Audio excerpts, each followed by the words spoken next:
দেখি আপনি ইসলাম সম্পর্কে কতটুকু জানেন। এই চারটার মধ্যে কয়টি প্রশ্নের সঠিক উত্তর দিতে পারেন কমেন্টে জানান। প্রশ্ন ১, কোন নবীর উম্মতদের বানরে পরিণত করা হয়েছিল? এ মুসা আলাইহিসসালাম, বি দাউদ আলাইহিসসালাম, সি ঈসা আলাইহিসসালাম। সঠিক উত্তরটি হবে বি দাউদ আলাইহিসসালাম। প্রশ্ন ২, হযরত মুহাম্মদ সাল্লাল্লাহু আলাইহি ওয়াসাল্লাম মোট কতটি বিবাহ করেছিলেন? এ ৪টি, বি ৭টি, সি ১১টি।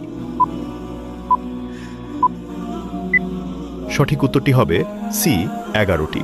প্রশ্ন ৩, বদরের যুদ্ধে মুসলমানদের পতাকার রং কি ছিল? এ লাল, বি কালো, সি সাদা। সঠিক উত্তরটি হবে বি কালো। প্রশ্ন ৪, ইসলামে জাকাত কত শতাংশ দিতে হয়? এ ৫%, বি ২.৫%, সি 10%। উত্তরটি জানার আগে ভিডিওটি শেয়ার করুন। একটি ভালো কথা শেয়ার করাও সাদাকা।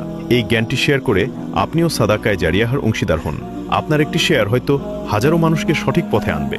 সঠিক উত্তরটি হবে বি 2.5%। আপনি কয়টি প্রশ্নের উত্তর দিতে পেরেছেন অবশ্যই কমেন্টে জানান।